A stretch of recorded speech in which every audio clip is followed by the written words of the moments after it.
얼마 전 부모님으로부터 서울의 한 아파트를 증여받은 성훈 씨.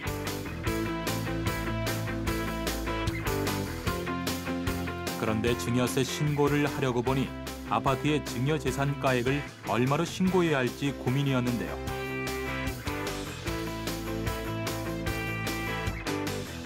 그런 성훈 씨의 고민을 더도 말고 덜도 말고 한 방에 해결해줄 방법이 생겼으니 바로 홈택스 상속 증여재산 스스로 평가하기 서비스입니다.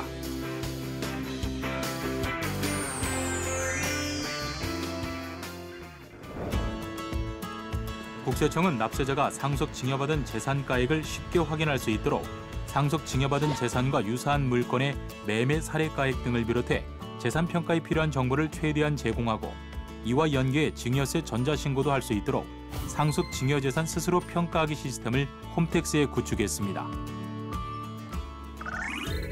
상속 증여재산 스스로 평가하기 서비스는 홈택스 첫 화면에서 바로 연결 가능합니다. 그리고 상속 증여받은 재산이 공동주택인지 오피스텔인지 개별주택인지 등을 선택한 다음 해당 세목과 평가 기준일, 부동산 소재지 등을 차례대로 입력하면 상속 증여받은 재산과 유사한 물건의 매매 사례가액 등을 확인할 수 있습니다. 유의사항을 말씀드리겠습니다. 매매 계약부터 등기, 또 등기자료 수집부터 제공까지 일정 시간이 소요되기 때문에 상속증여세 신고일 전 약 2개월 이내 유사재산 매매 사례가액은 부득이 제공되지 못합니다.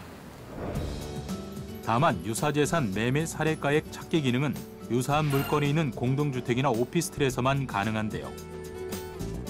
이렇게 유사재산 매매 사례가액 등을 찾을 수 없는 개별주택이나 건물, 토지 등은 기준 시가 등의 보충적 평가액이 제공됩니다. 유사재산 매매 사례가액의 평가기간은 상속의 경우 상속 개시일 전후 6개월, 증여의 경우 증여일 전후 3개월인데요.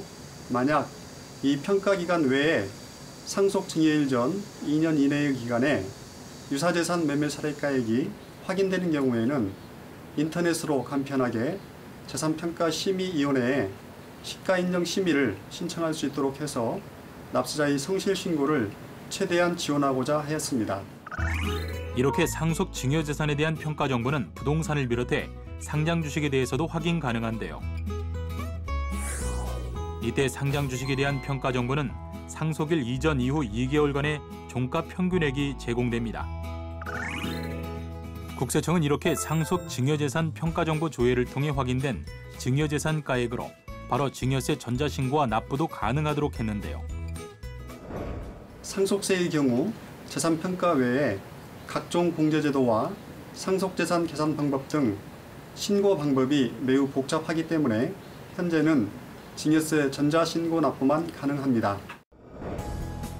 특히 증여세는 10년 이내 동일인으로부터 받은 재산이 1천만 원 이상인 경우에는 그 가액을 합산해서 신고해야 하는 만큼 지난해 10월부터 제공하고 있는 과거 증여세 결정 내역을 제공해 납세자가 간편하게 증여세 합산 신고를 할 수 있도록 했습니다.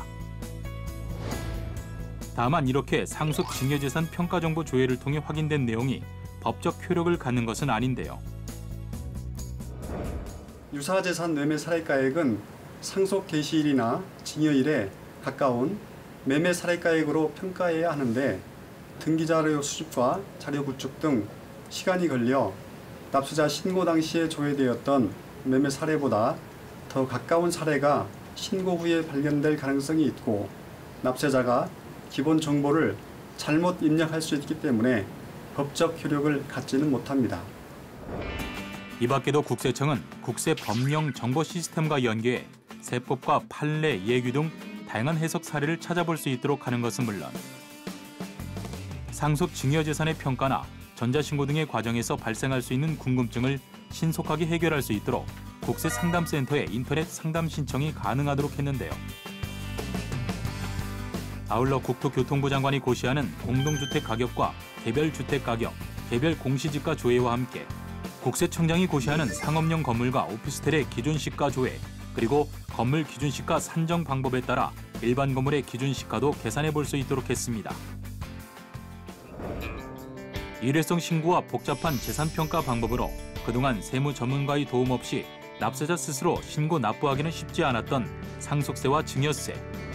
하지만 앞으로는 상속 증여재산 스스로 평가하기 서비스와 함께 한층 더 편리해진 생활세금 서비스로 납세자의 신고 편의를 지원할 것입니다.